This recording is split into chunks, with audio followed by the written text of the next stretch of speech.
Sziasztok! Megnézzük, hogy mi újság a szeretett személlyel, mit lehet tudni, mi van vele, változott-e valamit az élete, a körülménye, a gondolata, főleg veletek kapcsolatosan. Szóval ez a kérdés, hogy mi újság, mi a helyzet a szeretett személlyel, mit gondol, milyen körülmények között van, min jár az agya. Ezek a kérdések, amelyeket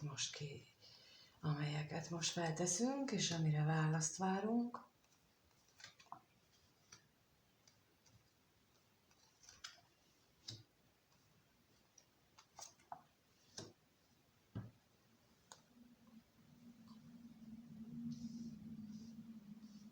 Nos, azt gondolom, hogy egy olyan szituációban van ez a szeretett személy, ahol neki nagyon fontos az elkötelezett kapcsolat,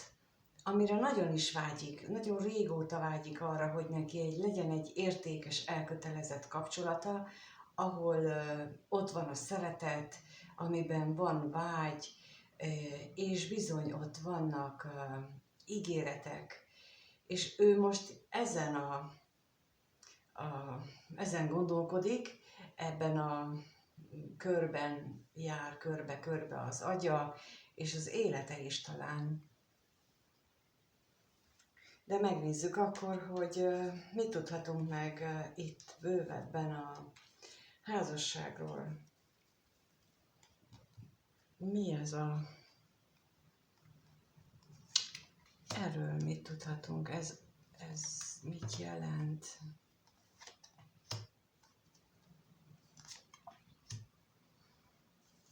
Lehetséges, hogy a múltban volt neki olyan kapcsolata, amit annak idején értékesnek talált, és amivel összefüggésben ő az otthonában, tehát a gyerekkorában, az ő családi, tehát tágabb családjában hallott, illetve ahogyan ő elképzelte egy tartós kapcsolatot, egy házasságot, egy családi életet, és most ilyen körül járnak a gondolatai, de arra vagyok kíváncsi, hogy ezt most ő meg is éli, vagy csak a gondolatai, hogy körül jár, hogy mi az, amit ő szeretne. És akkor itt most a levélre kérnék szépen.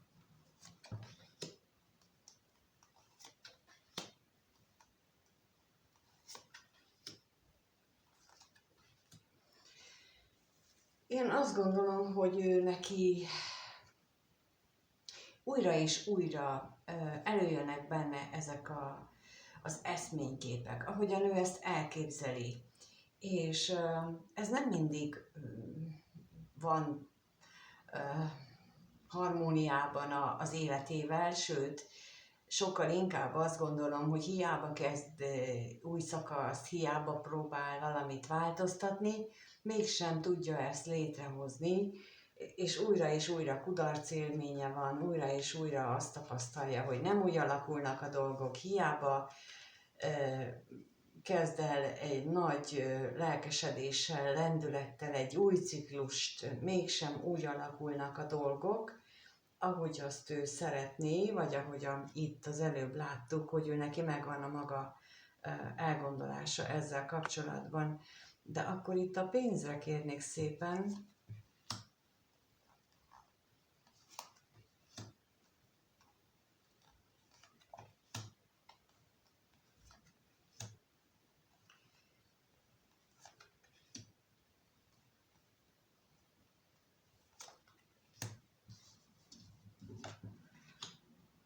Lehetséges, hogy volt neki, vagy hát még mindig ott lehet a gondolataiban, jó mélyen eltemetve a lelki, tehát a tudatalatti gondolatvilágában olyan elképzelés, hogy mit szeretne, és ezért akár az is lehetséges, hogy ő azt is fontolgatta már korábban, hogy mi lenne, ha ő változtatna. Ha van neki jelenleg kapcsolata, akkor lehet, hogy ezen már gondolkodott, hogy egy másik kapcsolattal megpróbálni, mert hogy ez így talán nem működik, vagy nem azt hozza, amire ő, mint ahogy mondtam, a tudatalattiában vágyik. Viszont ott van benne a félsz is, tehát fél attól, hogy ő változtasson, fél attól, hogy ő ebbe belevágjon, mert túlságosan nagy a különbség a között, amire ő valójában vágyik, és amit ő megtapasztal, és egyelőre nem tudja elképzelni, hogy ezt a nagy különbséget át lehet-e hidalni, le lehet-e győzni, és a vágyra is kérnék szépen, hogy ez itt mit jelent.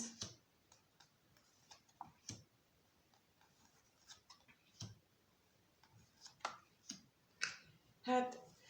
a vágyait, hogy nem tudja megélni, ezért inkább ilyen felszínes szórakozásokba éli meg azokat az érzéseket, amiről úgy dönt, hogy ez reménytelen, ezzel nem foglalkozom. Szóval, hogy itt ez mind így cirkulál a fejében, a gondolataiban, az életében, mint ahogy látjuk itt az elején, itt, hogy próbál újra és újra megújulni, ahogyan képes, de nem nagy sikerre jár, és ezen ő agyal, illetve úgy is gondolja, hogy ez lehetetlen már, hogy ő már annyi mindent megpróbált. Hát szerintem egy dolgot nem, mert az nem jelent meg, hogy elhinné, hogy nincs benne elég hit. Sőt, semennyi. Tehát, hogy itt azt látom, hogy állandóan az jön, hogy már megpróbáltam, és nem ment, és akkor nem is fog menni. Tehát, hogy ezt ő eldöntötte, de az, hogy elhinni, hogy bátran, vakmerően, úgymond bolond módjára belemerjen vágni, hát a bolondnak van hite azért, mert belevágni, ha másban nem, önmagába. De az a lényeg, hogy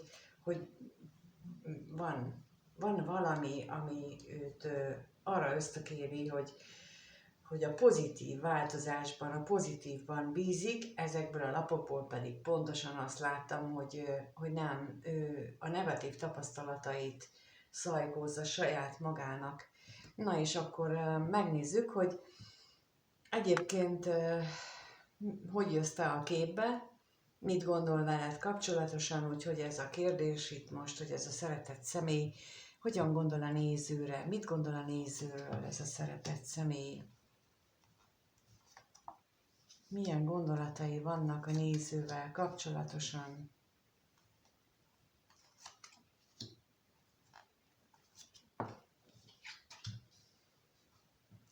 Azt gondolja, hogy veled legyen, az nagyon-nagyon sok nehézséggel kellene neki megküzdenie, mert a sors ott van útban, ott van, az irányít mindent, gondolja ő, és egyébként is ő neki kötelezettségei vannak a családja felé, és ő ezt így első helyre sorolja, és utána pedig, ha azután még lenne hely, vagy azután még tudná a veled kapcsolatos gondolatait intézni, azt is a sorsát egy csomó akadályba ütközteti, de akkor nézzük, hogy mi itt az ellenség, milyen akadályok merülnek itt fel újra és újra.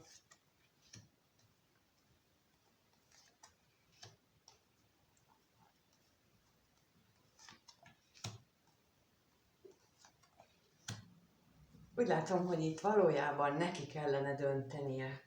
És amikor döntésképtelenek vagyunk, akkor nagyon gyakran kezdjük okolni a sorsot, találunk kifogást, hogy ez meg az történt, és akkor azt a sors intézte úgy, meg az élet, meg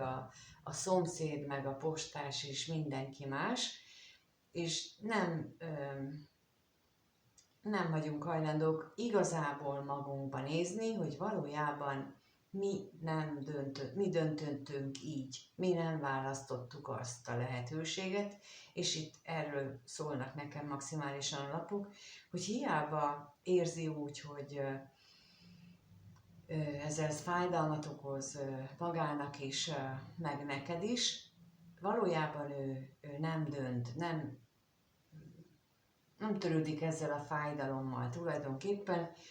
mert mint ahogy itt az elején mondtam, hogy ez az elsőrendű prioritás neki, az a családjának tett ígéret, mindegy, hogy milyen család, tehát hogy a tágabb család, a szülőknek, vagy szóval valaki, aki számára fontos, a lényeg az, hogy nem neked tett ígéret az elsődleges az ő életében, és ezért a döntéseit ennek alárendelve hozza meg. És nagyon gyakran tapasztalom, hogy, és a magam életében is, tehát még mind a mai napig vagyok úgy, hogy nem veszem észre, amikor így úgymond döntést hozok, hogy éppen döntést hozok, pedig már én tudatosabban figyelem ezt az életemet, pontosan amiatt, hogy ilyeneket, a tapasztalataimat is meg tudjam osztani, és mégis gyakran jutok oda, hogy ez így alakult, és amikor belegondolok, akkor azért alakult úgy, mert én mondjuk 2 lépéssel korábban úgy döntöttem. És az a döntés az csak éppen annyi volt, hogy mondjuk felvettem a telefont, és válaszoltam éppen akkor egy e-mailre, és utána meg, amit ennek következtében tapasztaltam, na hát az nem tetszett. De azt a döntést én hoztam meg, hogy válaszolok arra az e-mailre, mert hogy döntöttem volna úgy is, hogy hát most nem válaszolunk, vagy nem úgy válaszolunk, vagy szóval akármilyen más verziót, tehát így ezt nem akarjuk elfogadni, de ez is egy döntés. Mondhatják sokan, hogy de hát arra kell válaszolni. Nem kell. Semmi nem kötelez bennünket, hogy kell, hogy ez a szokás, na ez már a mi döntésünk, hogy alkalmazkodunk a szokáshoz. És ilyenfajta szemléletmódváltásra azért van szükség, mert amíg ezt nem így nézzünk bizonyos dolgokat, azért addig nem vesszük észre azokat a dolgokat, amelyek ilyen aztán később nagy horderejűvé alakulnak, vagy később sok-sok láncolat után oda vezetnek, hogy egy kapcsolat elromlik, például amikor mielőtt bejön a 3-as kapcsolódás, előtte sokszor történik olyan, hogy figyelmen kívül hagyja egyik vagy másik fél a párkapcsolatban egymás kívánságait, úgy válaszolnak, úgy reagálnak, mert fáradtak, de amikor nem fáradtak, akkor nem korrigálják. És ez ugyanígy van a gyermeknevelésben is, hogy előfordul az, hogy az ember ideges és dühös, és akkor úgy viszonyul a gyerekhez, viszont ha utána nem korrigálja ezt szeretettel, akkor a gyermekben is kialakul az, hogy anya mindig mérges. Pedig nem, csak ő mivel 2-3-szor így tapasztalja, ezért ez az általánosításra való hajlamunk már ott a gyermeken is megvan, meg felnőttekben is. És itt ezt gondolom, hogy neki ilyesmi van a háttérben is. Tehát én most azért próbálom ezt így érzékeltetni, hogy milyen fontos a döntés, hogy ő neki az ígérete a család felé, vagy hogy miért az első helyre sorolja, ilyenek miatt soroljuk első helyre dolgokat, mert így hozunk meg döntéseket, és hogy ott akkor ne legyen vita, de mindjárt megnézzük, hogy miért sorolja, akkor kérdezem is, miért sorolja ő első helyre itt a családnak tett ígéretet és a házra, kérnék szépen.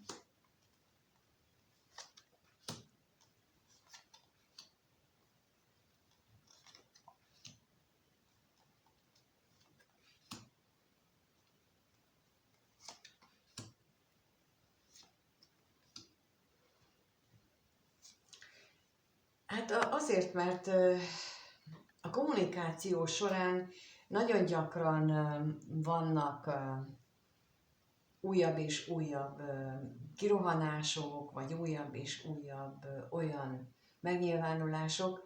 amelyek emlékeztetik mondjuk őt, hogy korábban mit ígért, vagy hogy felelősséget kell vállalni bizonyos dolgokért, vagy a gyerekért, vagy akárkiért a családban, miközben ilyen hamis vágyakkal tűzdeni meg ezeket a ígéreteket, tehát hogy amit az előbb láttunk, hogy ő neki megvan a maga elképzelése arról, hogy kellene kinézni egy kapcsolatnak, de viszont valahol mélyen a tudatalattiába tudja, hogy ez nem az, és itt pedig a felszínen hamis vágyakat kreál hozzá az ember, csak hogy ezt valahogy a tudatalattiát a valósághoz igazítsa. És ezt így, ha belegondoltok, nagyon sok mindenki csinálja így, hogy amit úgy gondol, hogy hát ez elérhetetlen, akkor azt úgy félretesszük, és akkor az életünkről kialakítunk egy másik képet, hogy jó lesz nekem így is, jó lesz, hogyha én itt maradok, jó lesz, hogyha én ezt csinálom, és akkor ezt követően jönnek a betegségek, és jönnek a figyelmeztető jelek, mert a lélek ezt azért nem tűri el, és itt van a figyelmeztetés, hogy neki sem tűri el. Lehet ez például megnyilvánulhat először ilyen kis dolgokban, hogy elkezd így fájni a kéz, vagy amikor, ha valaki ilyen számítógépes munkát végez, akkor ahogy az egérrel dolgozik, akkor elkezd fájni a csuklója, a könyöke, szóval, hogy ezek ilyen, először csak ilyen szúrófájdalmak, aztán már tartósabbak lesznek. Ezek mind azt jelenti, hogy itt valami nem jól működik, és el kellene gondolkodni, hogy mi az, ami nem jól működik. Mindig ez van a háttérben, akár hiszi, akár nem, bárki. És megnézzük, hogy mit gondol ő a sorssal kapcsolatban.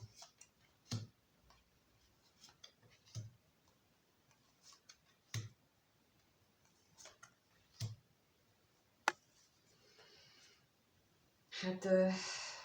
amit az előbb mondtam, hogy ott is megjelent már, hogy ő neki van egy olyan opció a fejében, hogy akkor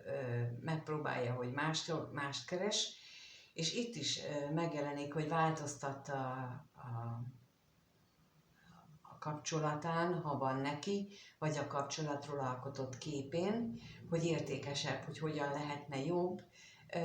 vagy pedig az is szóba jöhet, hogy fél attól, hogy ő ezt a kapcsolatot megmozdítsa, elváljon, nem ezt akartam mondani, tehát hogy megmozdítsa, hogy változtasson rajta, fél a változtatástól, mint ahogy az előbb is szóba került, hogy ahhoz azért szükséges lenne valamiféle hitnek, ilyen belső erőnek, ami ehhez hozzásegíteni őt. És így veled kapcsolatosan, tehát mindenképpen az lehet itt a háttérben, hogy ha rád gondol, akkor ezek az ő élethelyzete, ez a fajta kapcsolódáshoz, tartós kapcsolathoz, házassághoz fűződő gondolatai, azok felerősödnek, hogyha te rád gondol, vagy pontosan te ösztönzöd őket ilyen mérlegelésre, ilyen mélyebb átgondolásra, hogy hogyan viszonyul ő az életében ezekhez a kapcsolatokhoz. Úgyhogy nagyon fontos szereped van neked ebben az ő életében, ennek a szeretett személynek az életében. No, és akkor megnézzük azt, hogy akkor mit érez irántad, hogyha már ilyen fontos szereped van, akkor milyen érzései vannak a szeretett személynek a nézővel kapcsolatosan. Milyen érzései vannak, mit érez iránta.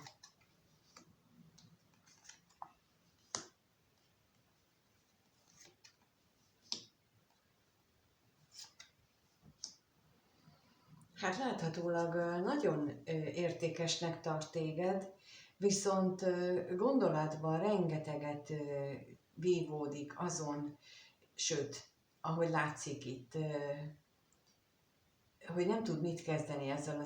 a te értékeddel, nem tudja ezt ő maga elfogadni, és ettől ő kész van, teljesen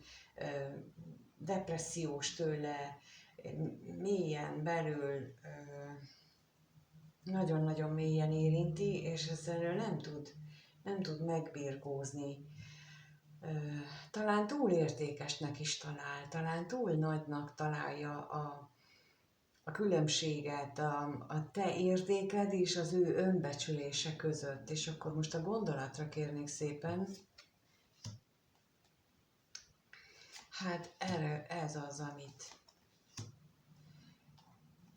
amit itt érzékeltem. Igen, tehát, hogy ő fél attól, hogy olyan nagy a szakadék közöttetek, hogy ő nem tudja ezt átugorni. Tehát, hogy így, amit az első kérdésnél érzékeltem, hogy ő nem a reményre, a pozitív dologra fókuszál, hanem a negatív tapasztalataira. És ebből vezeti le ezt is, hogy ő milyen értéktelen hozzád képes, és akkor ezzel nem tud mit kezdeni, ebbe szinte beleőrölés energiáját tudja az ember kihozni magából, hogyha ilyen szinten nem tud mit kezdeni vele, és akkor a szomorúságra kérnék szépen még.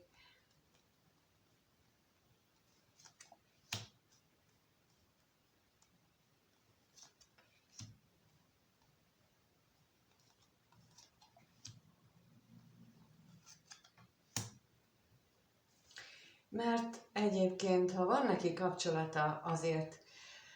annak az elvesztése is, már csak a gondolata is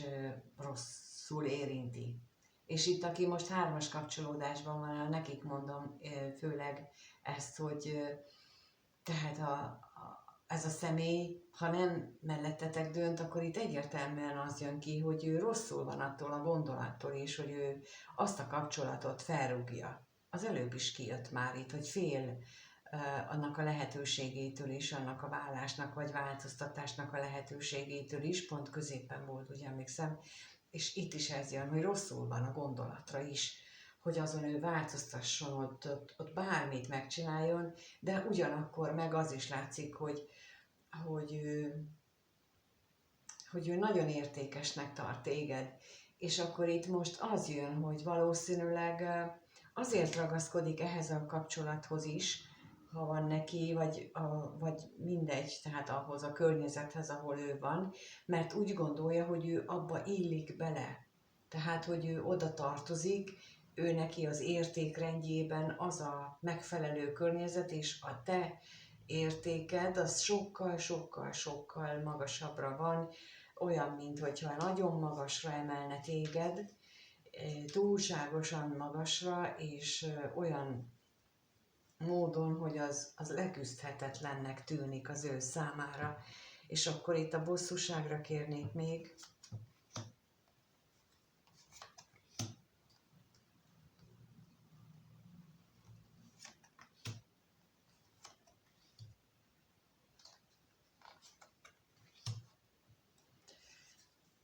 Hát amiatt is bosszankodik, mert itt megint még az is kijött, hogy nem csak értékes vagy, hanem igencsak mély érzéseket táplál irántad, de azt gondolja, hogy ezek, mint ahogy mondtam, nagyon-nagyon távol vannak, nem megvalósíthatók. Hiába van benne ez a szenvedélyes vágy és érzések, ez nincsen realitás alapjuk, nincsen reális alapjuk ezeknek az egésznek. Ő fejben ezt eldönti. Az érzésekről fejben dönt. Igen, ez egy ellentmondás. Érzésekről nem tudunk fejben dönteni, mondhatnánk, de képesek vagyunk rá. Az előbb már egyszer volt itt ilyen, amikor mondtam, hogy hogyan csináljuk a döntéseinket. teljesen tudattalanul, és ez is ilyen, hogy teljesen tudattalanul az ő hitrendszerére alapozva tudja ezeket a döntéseket meghozni, mert hogy ez a környezet, ahol ő most van, az ő önképe alapján jobban illik ő hozzá, vagy ő abba a környezetbe való, és nem abba, ahol te vagy, és akkor innentől kezdve ez itten az ő részéről le is van zárva. Na de akkor megnézzük, hogy azért változtat-e rajta, vagy történik-e valami változás a következő néhány napban, egy hétben, mi fog változni, vagy milyen irányba változnak a dolgok ennek a szeretett személynek a részéről a nézővel kapcsolatosan, milyen irányba változnak-e egyáltalán, ez a kérdés a nézővel kapcsolatosan ennek a szeretett személynek a dolgai, nézőpontja, cselekvése.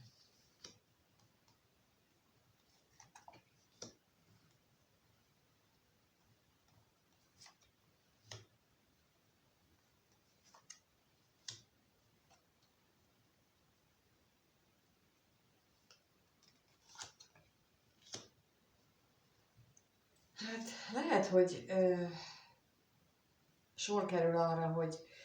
hogy beszélgetés lesz köztetek, vagy valamiféle kommunikáció, mert nagyon-nagyon vágyik arra, hogy beszéljen arról, hogy mennyire szeretné ő megélni az érzéseit veled kapcsolatosan, amelyek nagyon erősek. Tehát ott az előbb is látszott, hogy ő milyen nagyra értékel téged, és hogy milyen mély érzésekkel viseltetik irántad, viszont ezt egyelőre legfeljebb szóban fogja, vagy tudja neked elmondani, és akkor most itt a vágyra kérnék szépen.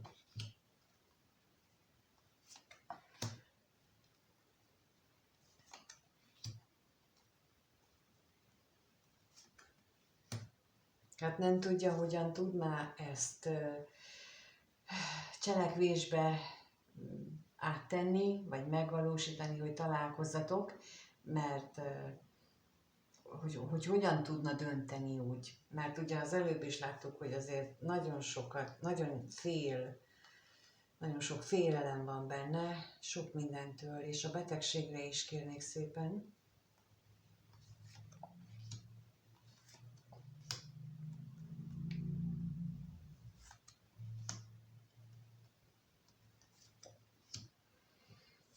És itt az is megjelenhet az ő életében, a következő időszakban, hogy ez a kapcsolat, vagy ahol ő most jelenleg van, az egyfajta megújuláson megy keresztül, ahol annak a harmadik személynek a jelentősége megerősödik, felerősödik, tehát olyan, minthogyha éppen az aktiválná magát, és akkor, minthogyha ennek a szeretett személynek most a figyelmét jobban lekötné. Persze az is lehetséges, hogy egyszerűen, ha van gyerek, vagy van olyan, hogy most iskolakezdés lesz, akkor ezzel kapcsolatos feladatok, felelősségek kiosztása, megbeszélése, megszervezése, ez több együttműködést igényel itt ezzel a harmadik tényezővel, úgyhogy lehet, hogy ez az, ami miatt itt még a találkozás is nehézkes lehet, de a szerelem rapjára is kérnék szépen, azért kíváncsi vagyok, hogy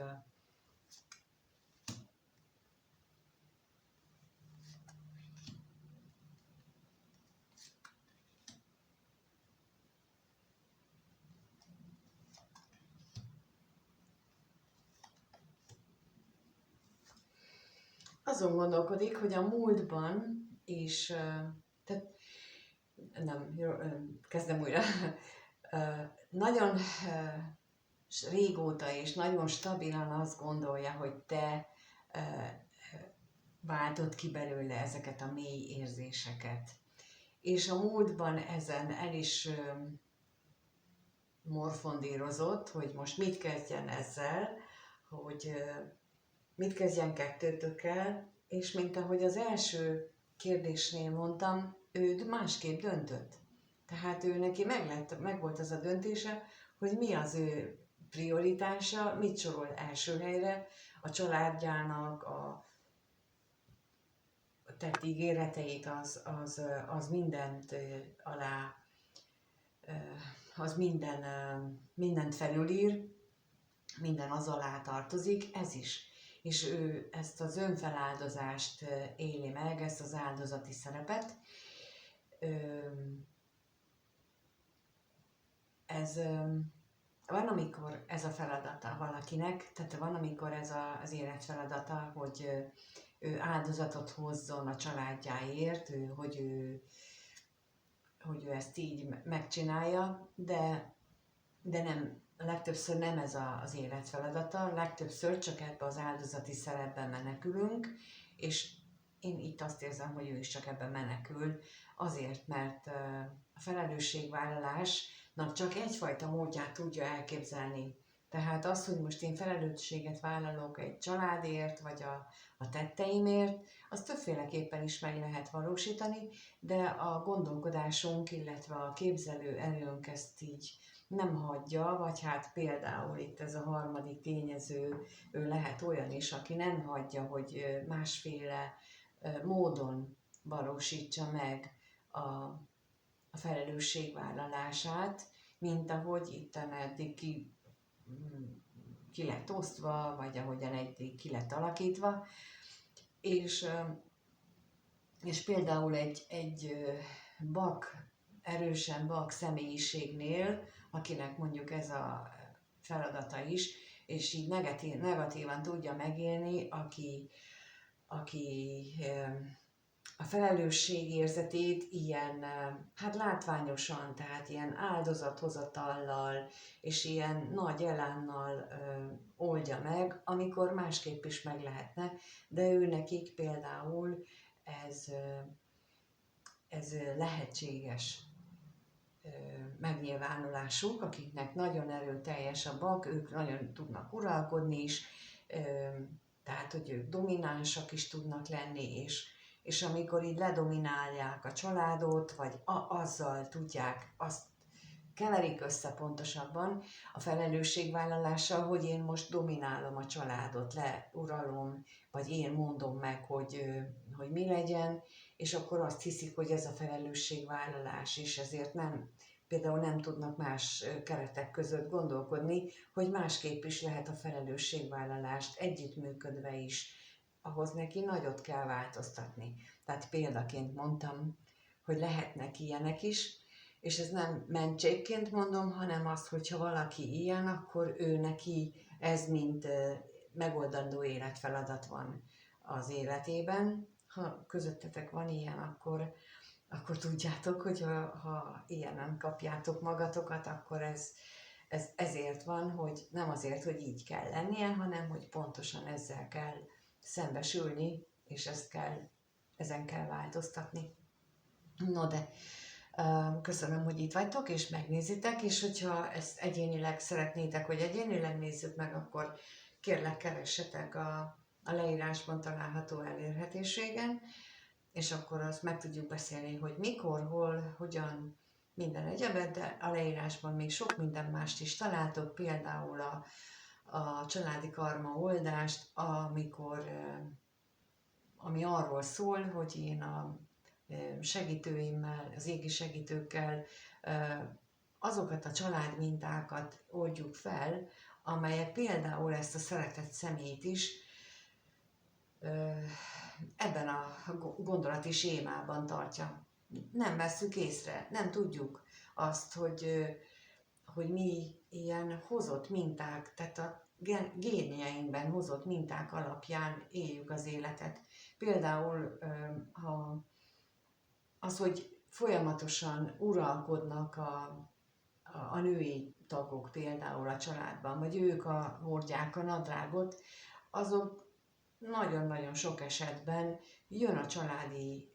karmából, jön a családi vonalon, főleg női vonalon, de akár férfi ágról is jöhet, tehát ott is vannak anyák, és onnan is jöhet, és akkor így teljesen természetes, hogy egy olyan női dominanciával rendelkező férfit találunk társként,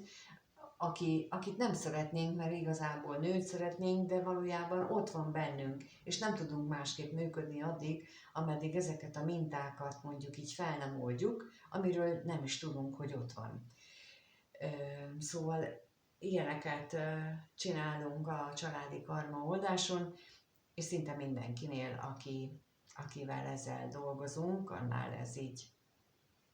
így megjelenik. Úgyhogy ez most így eszembe jutott, hogy például nála is lehet egy ilyen, hogy azért nem tud ebből kilépni, mert a társánál mondjuk ő nála lehet egy ilyen dominancia, vagy pont nála van az, hogy ő neki voltak ilyen az édesanyja, és ezért ő egy gyengébb férfi energiával rendelkezik, és a női energiát erősítette, ellensúlyozandó a szülőket. Szóval ezt lehet oldani mindenkinél, bárkinél, aki megkeres, az is ott van a leírásban, bővebb felvilágosítás is, úgyhogy javaslom. És ha megírjátok a kommentbe, hogy mit gondoltok, ezekről is, amiket úgy megint így eszembe jutott, vagy hát amit így mondanom kellett, mert hogy mikor mit mondok, azt nem én szabályozom, hanem ami úgy jön közbe.